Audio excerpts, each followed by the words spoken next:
Welcome to Life on the Moose. Let's put some I-Joists on this house today. Before we actually put I-Joists on, we have several little things to do. And several things I've already taken care of. Here, let me show you. You see this light line here at the edge of the sill plate? Well, that's because I planed it. This 2x6, in certain spots, curled up just a little bit on the outside edges. It's where it wasn't supported by these big plates. And so I didn't want that rim joist to sit funky on there, or the joist as far as that goes. So I went around most of the house yesterday and took my planer and just took this edge off. Now we're nice and level and flush pretty much everywhere around, at least in this episode, everywhere I need to go. I installed 3 more anchor bolts yesterday. Here's one right here. As you can see, without it, I was almost 2 feet away from the end. And code says you have to be 12 inches, at least within 12 inches of the ends or splices of these boards. I have my air compressor charged up, nailers ready to go, and I started laying out the sill plates for my joists. And we'll do that in just a second. But one thing we have to do is rearrange some material.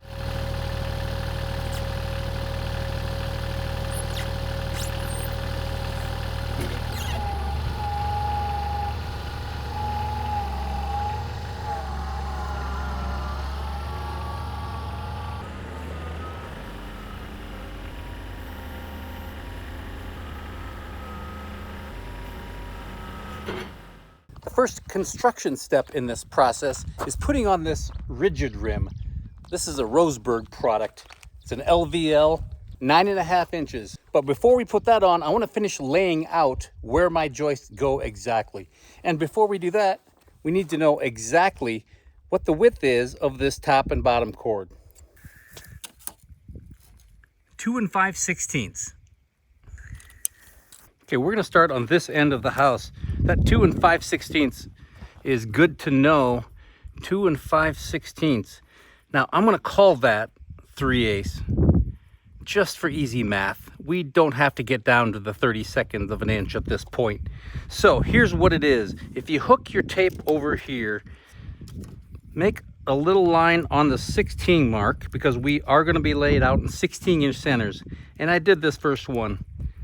You want to back up half of that thickness. So let's call that 1 3/16.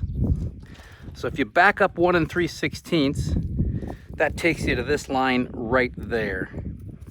Of course, if you double that, then you have your 2 5/16. That is where the joist will sit, right there. So now when you lay the rest of this out, you have to back up your 16 mark to that edge of the joist. This is going to be hanging over, but that's what you want. Mark the 16, X on the right side, because that's the side we want. Why do we do it this way? Because of sheathing. Sheathing comes in 16-inch increments. 4 feet, 8 feet, it's all divided by 16 evenly. So when you hook your sheathing flush with this side, the 16-inch mark, or inevitably, eventually halfway, will land exactly in the middle of this joist. So let's back this up to our first mark. Now we just have to hold this tape there for the duration.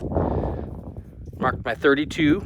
And by the way, in Stanley tape measures, all the 16s are bright red. Can't miss them. So 4, 64 inches, 80 inches, okay, 96 inches. And I'm gonna come back with a square after I finish this part up. I always want to put an X on the side that the joist sits. I want to do this now because I think it's a lot easier than working around that rim board. I had several people comment about, are these going to be in the way of these hold down bolts and the anchor bolts? Well, in theory, no. Hopefully they're all laid out okay, but we'll see. Actually, I think maybe that big hold bolt right there is going to be in the way a little bit, but we'll work around it one way or another.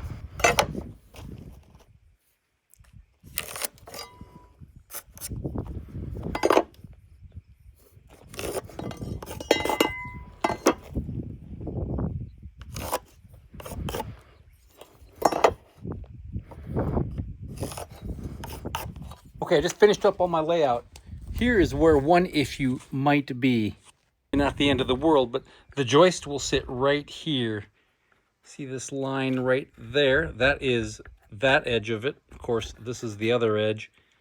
So I'll just have to drill a small section out of that bottom flange. Well, and eventually the top flange too, because this will be coming up through the floor. Our rim board, or our rim joist, is 1.5 inches thick. I'm gonna snap a line that is 1 7/16 inches away from the edge here and down there. We're gonna need that because this will be the cutoff side of the joist once we get to that point. And I'm gonna put this line all the way around because I wanna know where to place my rim board, because even though we laid these out and snapped the line before we even put the sill plates on, wood is not perfect, bends a little bit, warps a little bit. I think this will be a good guide to help keep us straight.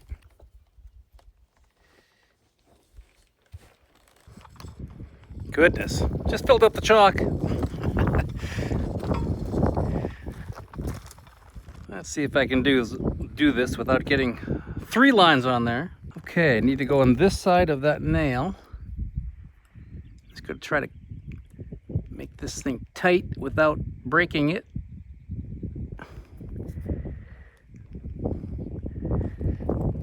Now I'm just gonna wrap this until it wraps over itself, and hopefully it holds.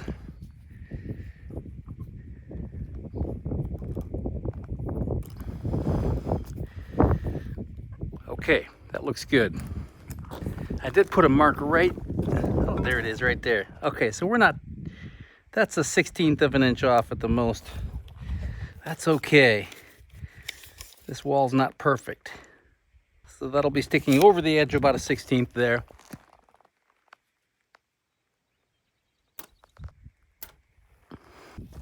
I find that this orange chalk or pink chalk or whatever it is shows up better than the blue on the treated stuff. And I'm just gonna keep doing this all the way around.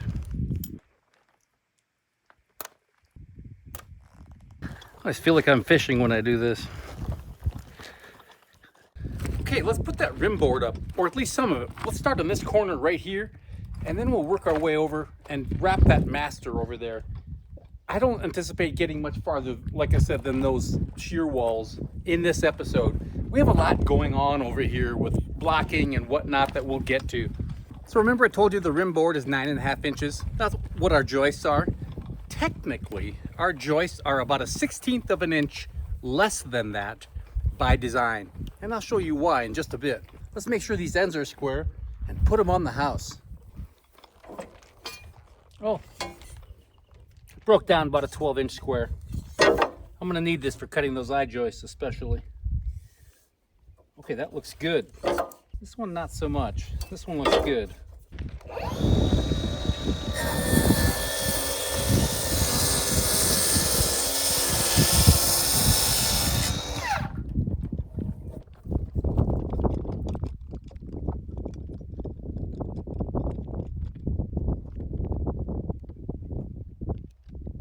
The manufacturer, as well, and or your engineer, are real specific about installation of these products.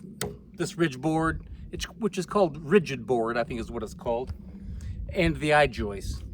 Roseburg, I think I mentioned, is the manufacturer.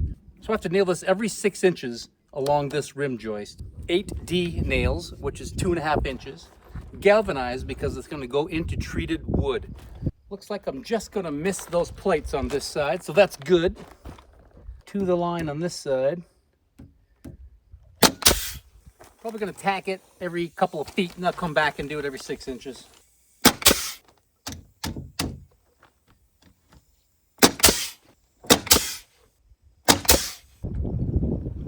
Does that look right? I'm sure it'll be fine. Okay, that looks pretty good. One reason I wanted to leave this line far enough away, a little smaller than this thickness is, it's real easy to come through like this, and if I need to move it that way, it's pretty easy to do. But if I want to move it out this way, what happens is those toenails end up coming out in this direction. Hitting in this direction, it only drives them in further. Make sense?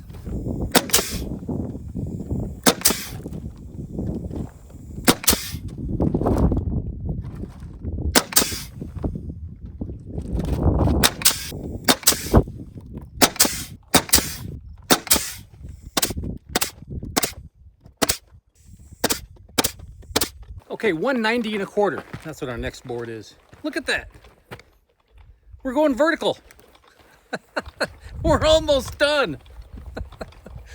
Oh, goodness. Okay, 190 and a quarter.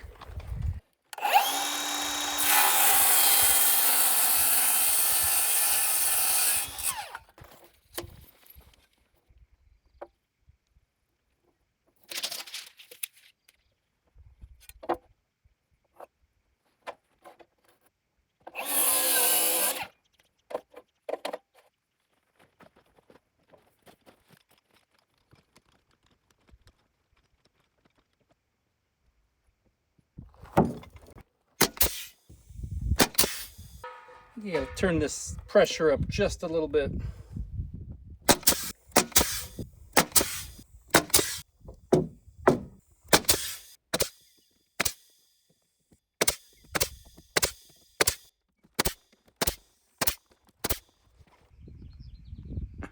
That looks pretty good. Okay, let's do this little leg here. 5 feet.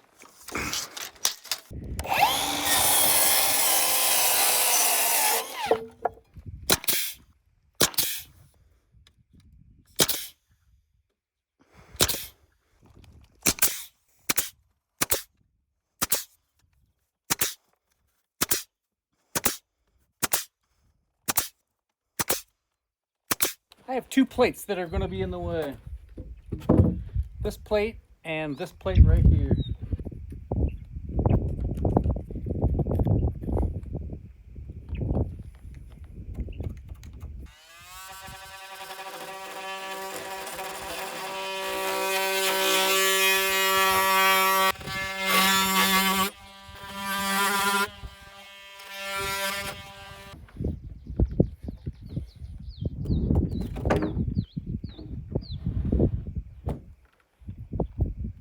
Ah, like a glove.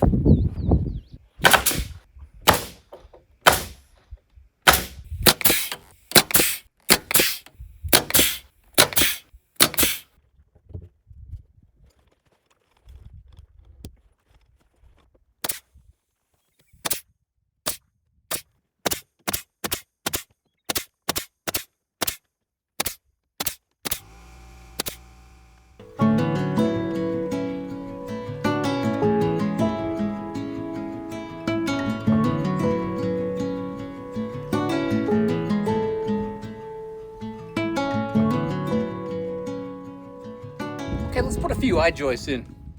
We have 4 I-joists right here that are going to be short because of this little bump out right here. It's 140 inches and a quarter.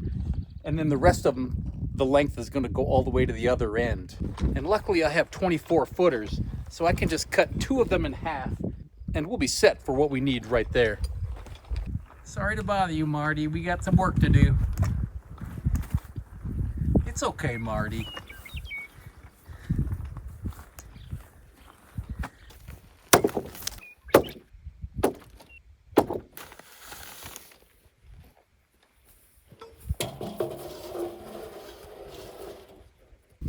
Okay, not all I-joists are created equally. This one happens to have an LVL top and bottom flange. See those layers? Just like that beam I was explaining last episode. Same concept, laminated veneer on the top and on the bottom. You can get this with solid wood on top and bottom, but this is supposed to be a little bit better, probably a little bit stronger, probably a little bit straighter.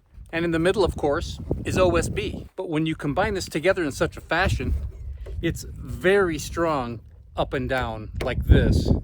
Not so much like this. In fact, they say you're not supposed to carry them like this. At least one person isn't supposed to carry them in the middle because they do get a little floppy. But this is okay. These are only 24 feet long. But they're about, I want to say 1/3 the weight of dimension lumber. And as you probably figured out, they call it an I-joist because it's shaped like an I beam. Can you see this little circle indented in here? There's another one right here. Those are knockouts for electrical or plumbing or whatever the case may be. So I think I'm going to try to put those on the bottom so my writing is right. I'm not sure we'll have to get into that yet at this point or actually use these knockouts, but they're there. So we're gonna put those so that they're closer to the bottom. They aren't exactly in the middle. So these are manufactured generally in 60-foot lengths, and the lumber yard cuts them, rough cuts them, usually several inches longer than you need them. And if I order 2 12s, for example, they'll probably send one that is 25 feet long. So they usually give you a little bit extra to make sure you can clean up the ends. So I know I'm gonna have to square these ends. Yeah, you can see that, not good. So let's square that up.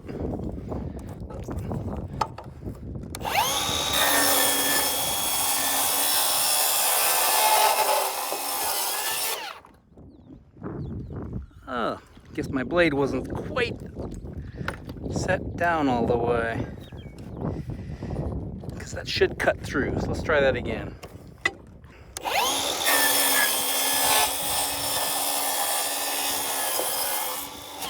There we go. That's a good cut. So we need 3 of them at 140 and 1/4. Let's just mark this one.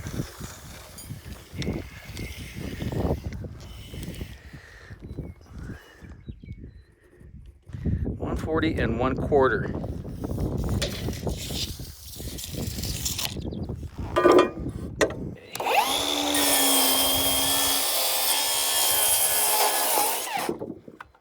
$40 and 1/4.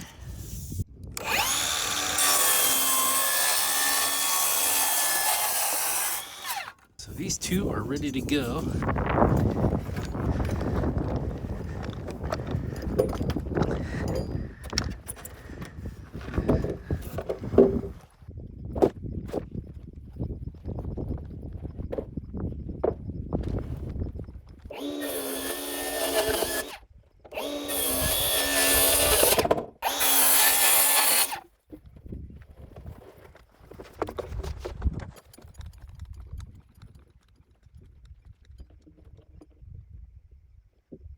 Okay, my beams are 3.5 inches wide. Half of that is 1 3/4 inches. And that's exactly what the minimum bearing is on the end of an I-joist. So we're good to go. So I'm gonna split this beam right here and run it all the way to that rim joist right there.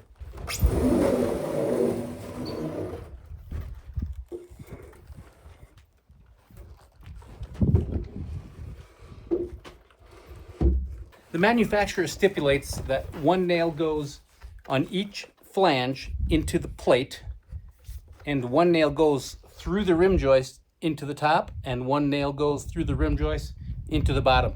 That's it. Same nails. 8D, 2.5 inches long. I'll put you on my head on the next one so you get an up close and personal look. You're also supposed to keep your nails at least 1.5 inches away from the ends to prevent splitting.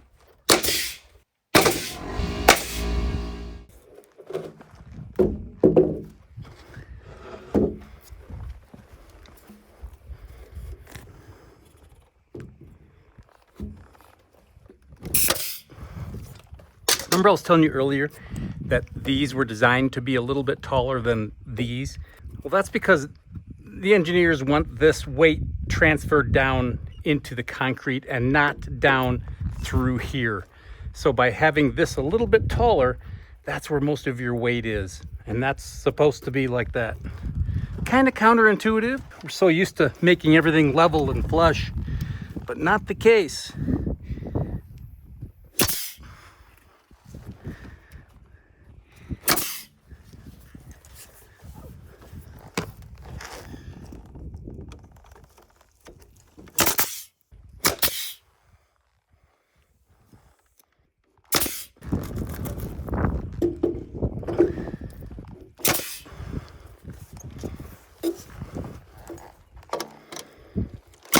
Obviously there's no support here, but this will have blocking going across.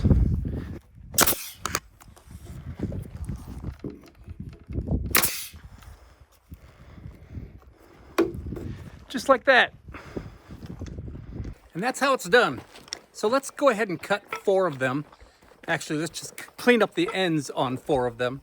And then I'll take them over there and we'll kind of continue on with those 4 all the way to that end.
The other end is tight against the first joist I put up. So now I'm going to mark this where I snapped my line earlier. I'm just going to cut them right here.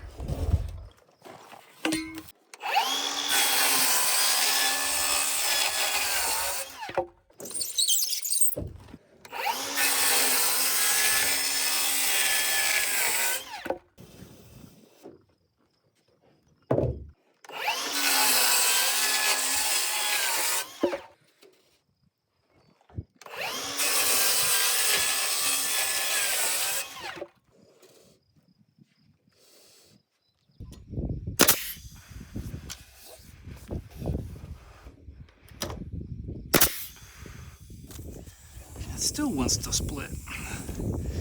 That'll be blocked.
Hey, we're back at it again today. I'm cutting blocking, not just any blocking. All blocking is not created equal. This is the blocking under what's called intermediate support. In other words, this goes on a beam where the splices occur, where the butt joints occur. That's what this is for. This is not for a load-bearing wall. That's a different type of blocking. And we'll get to that one in a little bit. Let's put these in. So I cut 4 of these this morning total, and that'll catch us up to where we are. I'm gonna put just a little bit of glue on these blocks in the hopes of preventing future squeaking.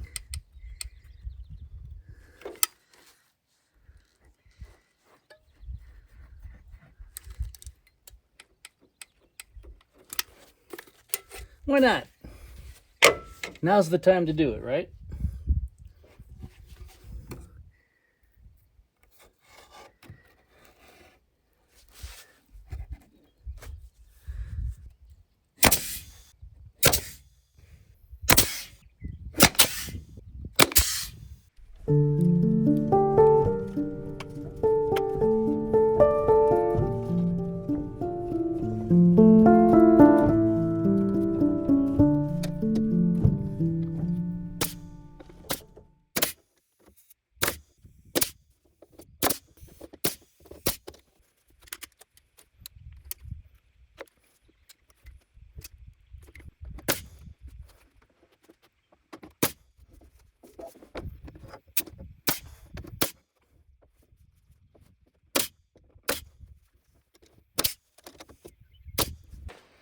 Okay, finished up that blocking over there.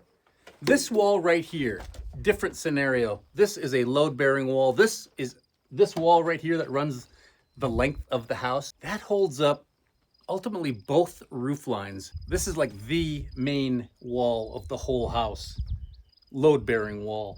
And so this gets a little bit different treatment. I'm not going to use those pieces of I-joist like I did over there.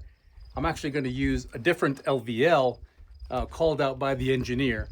It's more like the rim board, but it's a little bit thicker. So a squash block is a 2x4 usually, that you put here on end, so up and down, and it prevents this from squashing, from collapsing. Technically, you're supposed to make those squash blocks so that the top of them sticks slightly above a 1/16 of an inch, kind of like the rim joist does. That way the load is transferred directly down into this load-bearing stem wall. The engineer called for squash blocks right next to and around these big hold downs, but the issue is I'm not going to be able to get a squash block in here traditionally. So I'm going to do a web stiffener on this side because we don't have enough room, and then I'm going to put a squash block on the other side. That combined with the extra blocking that we're going to use will be more than fine. So now we need to find some 1-inch thick material that's 6 inches and 9/16 long. All right, for our web stiffener, I'm going to use leftover plywood. So if I put 2 of those together, it's just a skosh under 1 inch. That'll be fine. I'm going to glue those together. That'll be just fine. If I would have enough room between that hold down bolt and the joist, I wouldn't even need the web stiffener. That's kind of an extra precaution that I'm using, just because I can't put the squash block in exactly the right spot. Does that make sense? Probably not. I don't blame you.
Okay, now I gotta put a piece of LVL blocking between here. 13 and 5/8. We'll make it a tad shy. So this is my special order 1 3/4 inch thick LVL. This is what the engineer called out.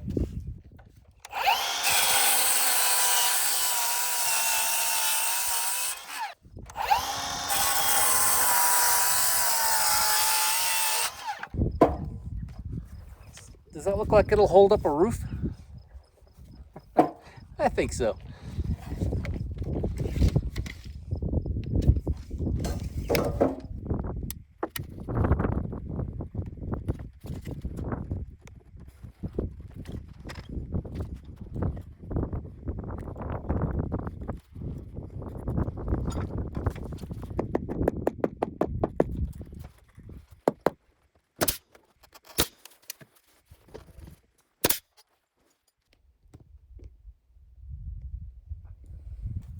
That's what it looks like up close and personal. So we'll have to continue that blocking all the way on this stem wall right here. And then once we get over here next to this hold down bolt, then we're gonna have to put those squash blocks in again. We're gonna have to do the same treatment over there. Not the next beam, but the one past that. So what I'd like to do is cut these blocks ahead of time, have them ready to go so I can put the blocks in and then the joist, and then the block, and then the joist, etc. I think it's going to be a lot easier that way. Oh, we have a friend joining us. Look at that. Just walks right up. I can't quite pet them though.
Well, this is a process, isn't it?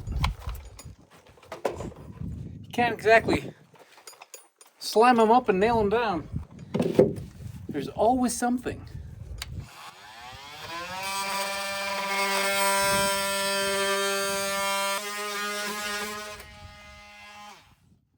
And getting around, it's pretty annoying right now.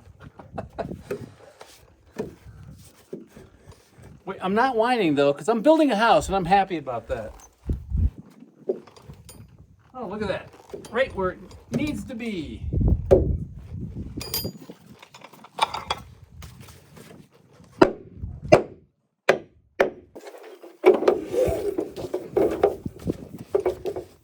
And this. I told myself 2 years ago I was going to have a new nailer, cordless, airless, by the time I built a house. Soon, maybe. Yeah, these big plates, what do you do? There's really nothing I can do about it other than cut around stuff. I mean, the plate itself is 3 inches. The top of this thing is only 5.5.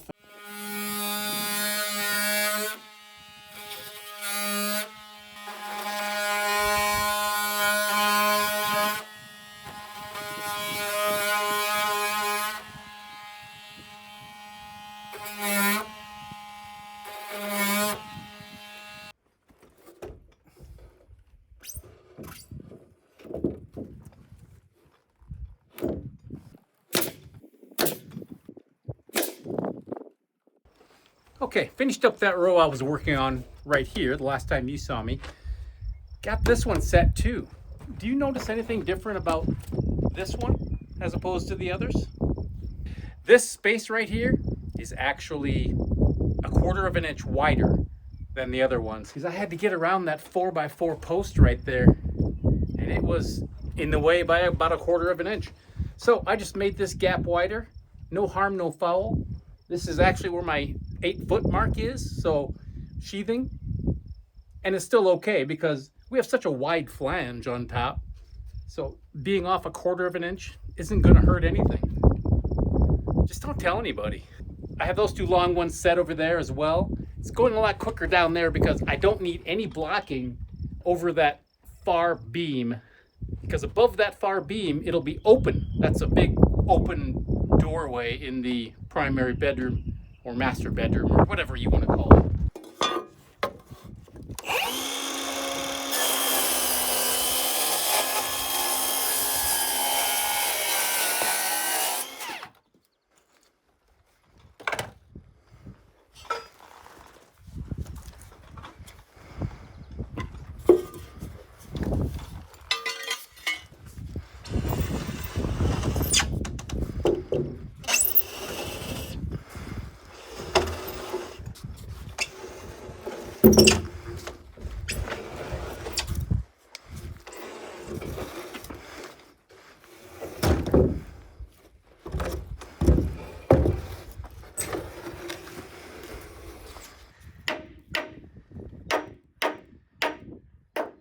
Sounds like we're there.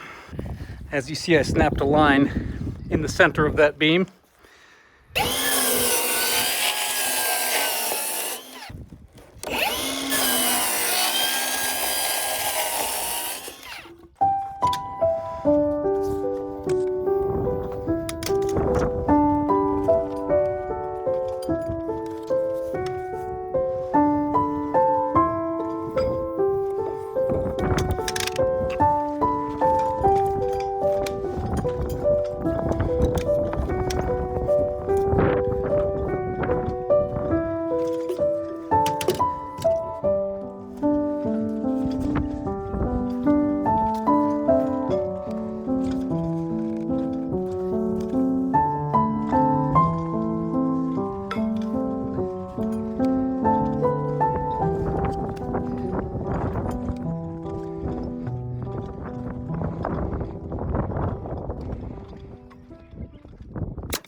Okay, just ran across the biggest problem so far. Here, let me show you. I have a handy dandy hold down bolt that is in the way. Right there is where the edge of this board is supposed to be, this joist. So we are about 3/4 of an inch off. So I'm gonna have to notch around that bolt.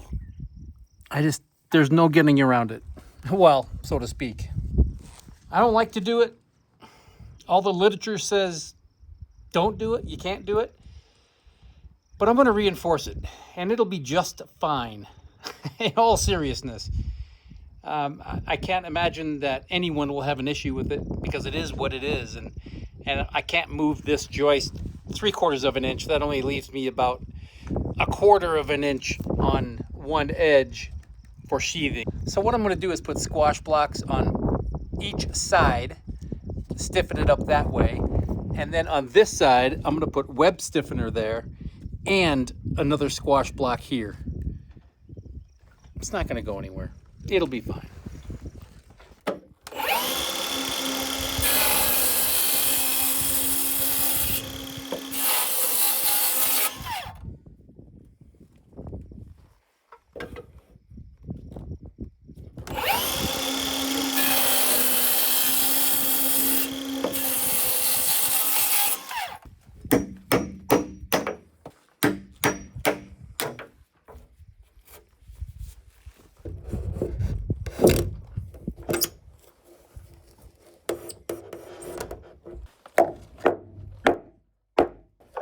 Okay, good.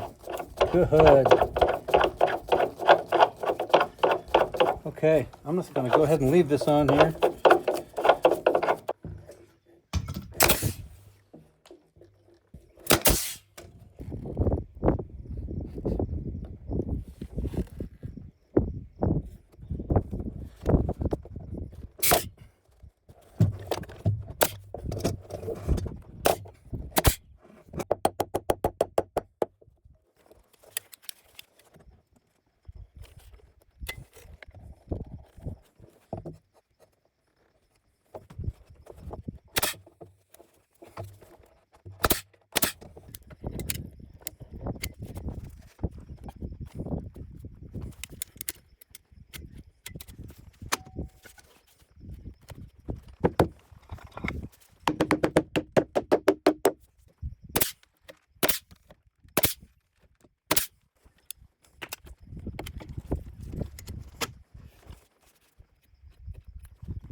Okay, let's cut these two, put them in place and nail them, and that'll be it.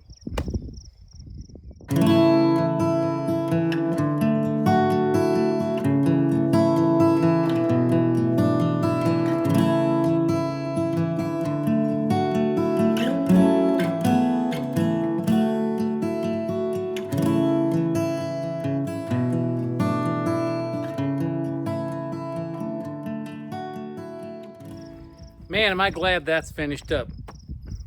That is most of all of the hold down stuff, the blocking. Most of it is on this end of the house. And you might be asking, why don't we have to do that down there? Well, that's because that big 8x8 post holds up a beam basically from this wall right here all the way over is going to be open, and all of the weight is going to be on that beam and on that post. Over here, these are interior walls, and they're going to have the burden of that weight above. Holy cow, I'm tired. Okay, I'm dirty. I'm sore. Thank you very much for watching. I'll catch you next week.